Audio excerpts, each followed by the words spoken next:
Well, I see you dug up the original movie poster. Oh boy, that takes me back.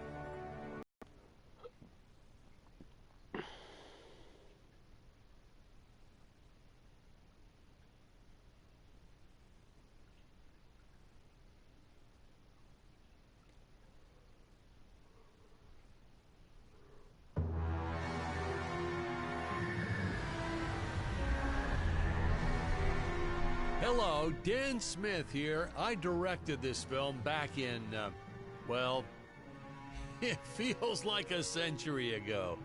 Yeah.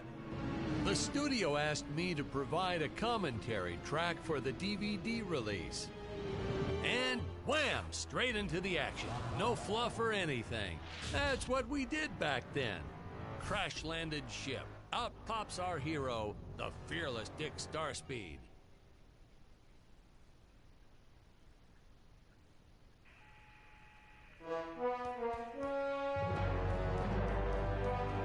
The ship's velociter reactor is damaged.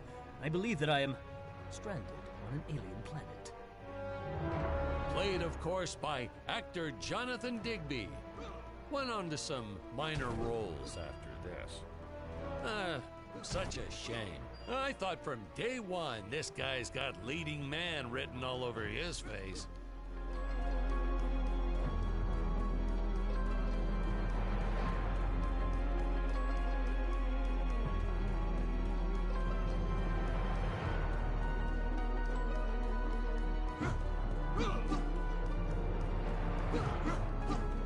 I'm often asked why Dick breaks these boxes.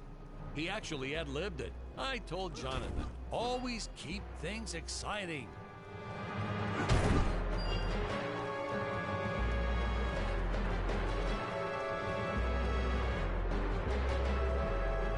Greetings, citizens of Gravoria. I am Dick Starspeed, and I come in peace. Probably shouldn't have had Dick draw his weapon when he was talking about peace. Well, maybe one day we'll go back and CG it into a sandwich or something instead. This is what people pay to see.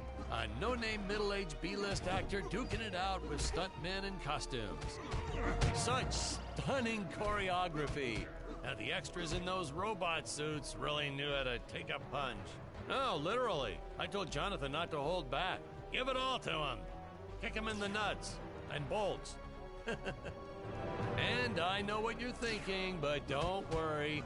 We handled it responsibly. We made them all sign waivers not to sue for injuries.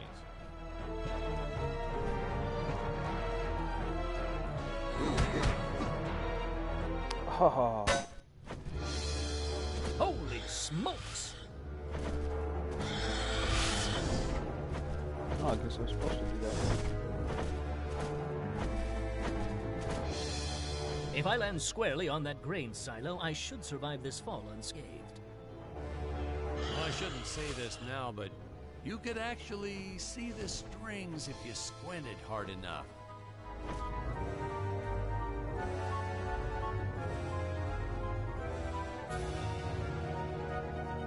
A screenwriting trick from back in the old days. You put a grain silo or some haystacks down and it solves all your gravity-related problems.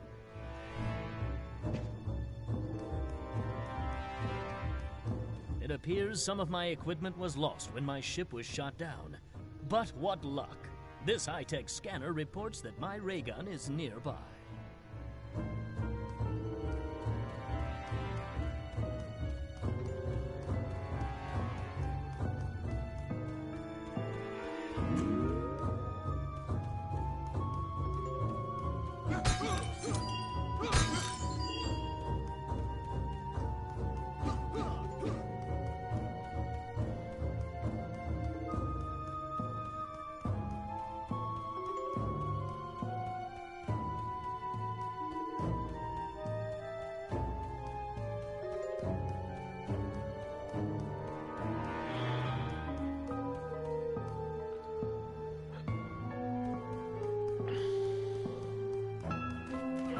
Dinosaurs.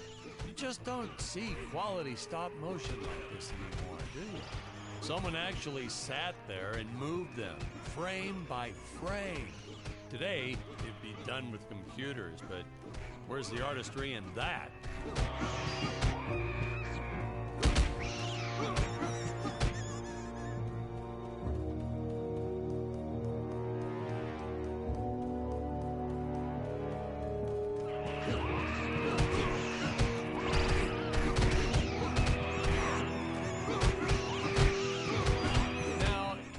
The trees here look a little plastic.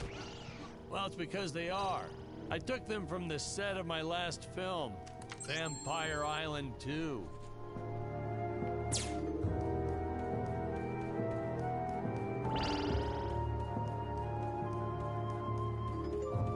We got our fair share of nasty letters from scientists complaining about our portrayal of the dinosaurs. Was news to me. Apparently, these stegosauruses weren't meat eaters. Must have preferred shellfish or something. How do they know? That's what I say.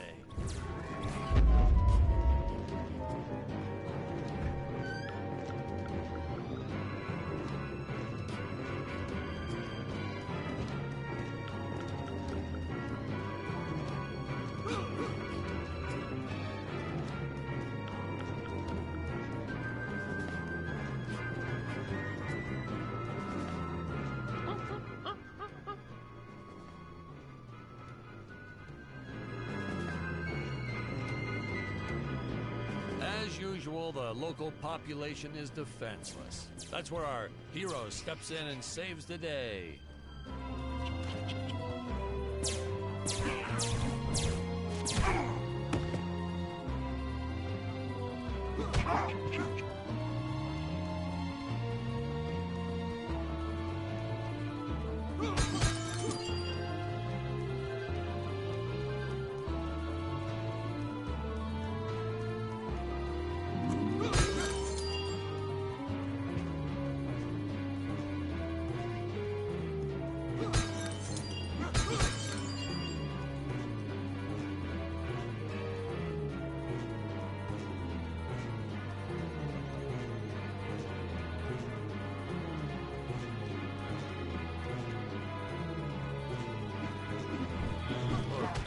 Put Jonathan through a lot shooting this film, getting hit. He's what you call a flincher. So I told the stuntman to really just go to town on him. It's the only way to get an honest performance sometimes. Our props master tried to make the weapons soft, but there's only so much you can do. Lucky for us, Dick's entire body was covered in that spacesuit. That thing was a lifesaver when it came to hiding bruises.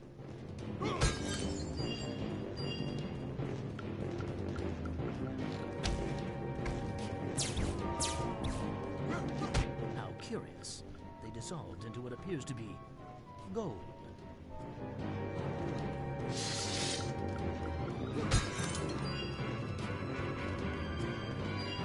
You'll notice the gold disappears when Dick touches it.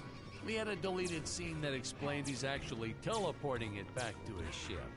It's funny, no one ever questioned how Dick was able to walk around with an infinite amount of gold on him.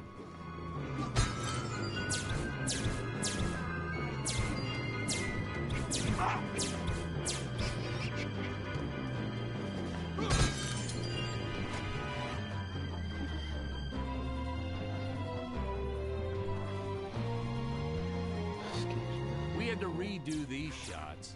Our first attempt was kind of a disaster. We tried using real apes, thought it'd cut down on the costume budget a bit. But have you ever tried working with apes? They are the worst actors ever. They don't sit still for a moment, and the second you take your eyes off of them, they're flinging their feces all over the place. Jonathan refused to work with them after he got, well, let's just say that he had to take more than a couple of showers one day. You know, you never forget the smell of monkey poo. We steam cleaned the studio top to bottom. Still never got rid of it entirely.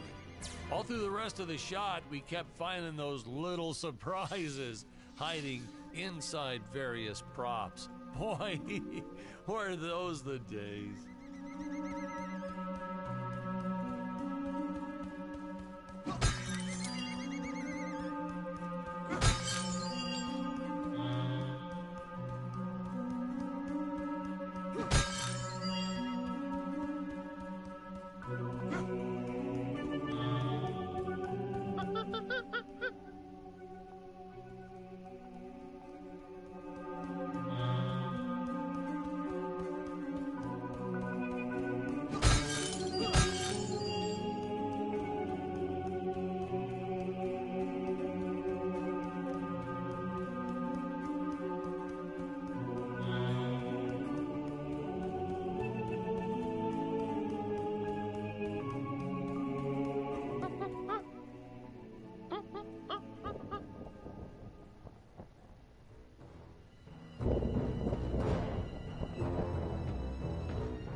Some really top-notch stop-motion effects, huh? Unfortunately, we skimped on the Dick Starspeed puppet a little. The Earthman is not for you to eat, fiend! Oh, this was groundbreaking. We had the woman rescuing the man for once. We were really ahead of our time with this scene, but well, then again, I've always been rather progressive. The studio exec didn't seem to get why it was such a big deal, though. Sorry, we don't see this as anything unusual. Ha! Of course! It's unusual! A woman would never save the man. It just doesn't happen. Not in the movies, not in real life. I don't know why we didn't get more recognition for this scene. Well, I guess I was just a little too ahead of my time.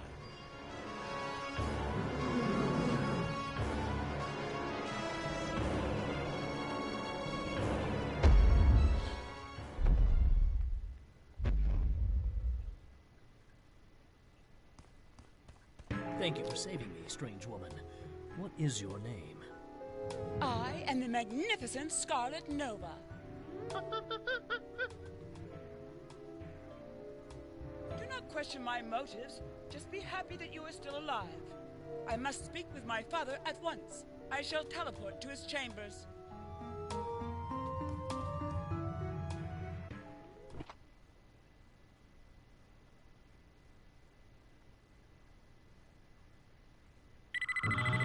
Huh? Where is this place? This is not my father's chambers. You have disobeyed me for the final time, Scarlet. Enjoy an eternity in the Tower of Eternal Solitude. For all eternity! Ha, the old fool did not notice I am wearing my jetpack.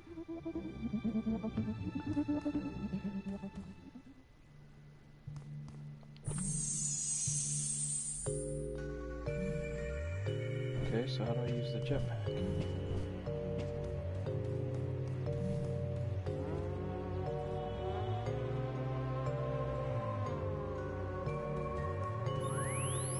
Booster usage. Jump. Wait. Wait. Use booster. Survive deadly fall.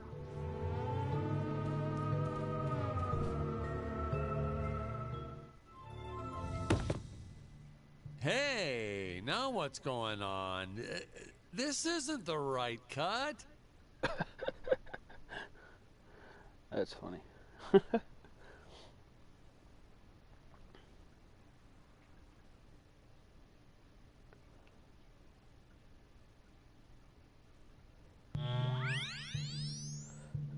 Grab that. Booster use. Jump. Wait. Wait. Use booster. Survive deadly. Jump,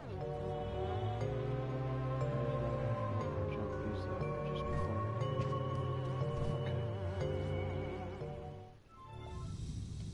Okay. So I hold it.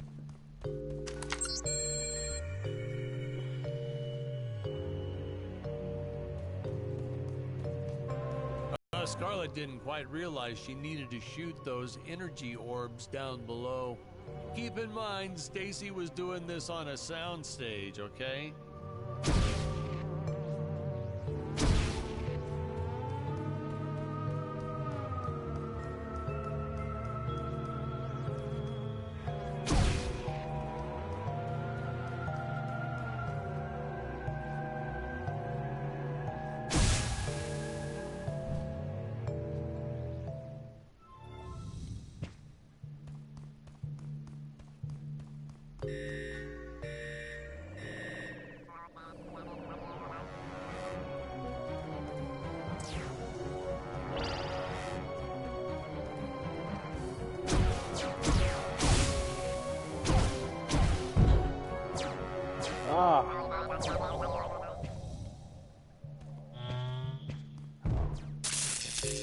The energy imps. Such a neat effect. We had to paint each movement frame by frame and superimpose it into live footage. We were pulling all-nighters for weeks. Well, when I said we, I meant the artists. I'm pretty much useless if I don't get a solid 10 hours a night. But they were at it forever. They had to redo it all because I accidentally told them red instead of blue the first time. Artists.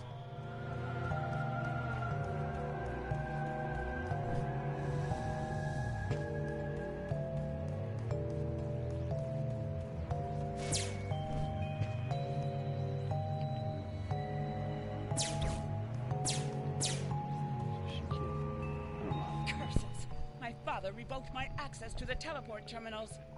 I shall only be able to utilize the ones I activate manually.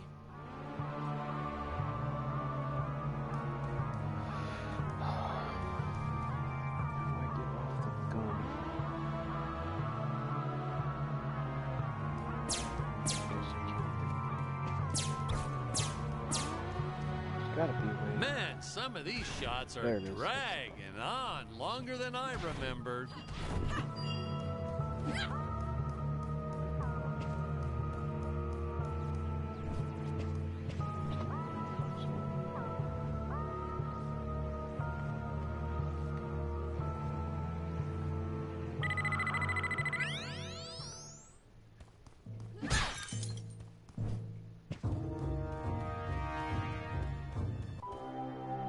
I knew you would return. Puny Earthman, you shall help me overthrow the Emperor. Why would you turn against your own father? How do I know I can trust you? Oh, this scene. This is practically Shakespeare in outer space. Just as the entire planet does. And, huh? Patrick, what's wrong with the video? Sorry, sir. Technical problems. Darn it, we're missing some really good writing here. There. Sorry about that. Well, we just passed right by her big scene. Basically, they agree to work together, but one must stay behind in the sleep chamber at all times. Should I rewind? Never mind. I'll continue from here.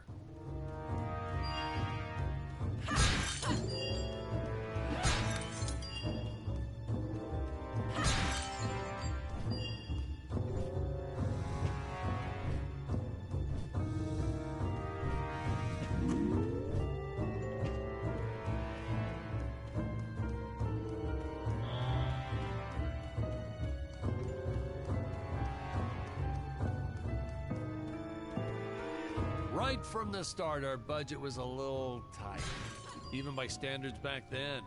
To make do, Tony shot a couple scenes in black and white. Originally, he intended to use it for flashbacks. But then I had to break it to him. Our film doesn't have flashbacks. We almost made it a silent film just to cut costs.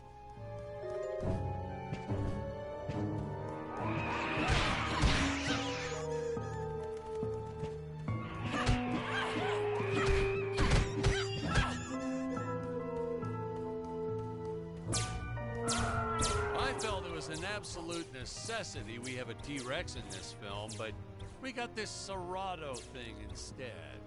Of course, I went through the whole production thinking it was a T-Rex because, really, who can tell the difference anyway?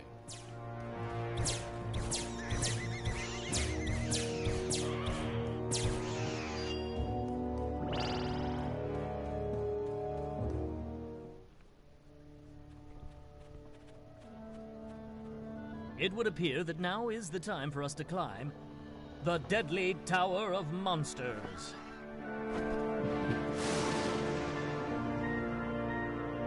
Good script.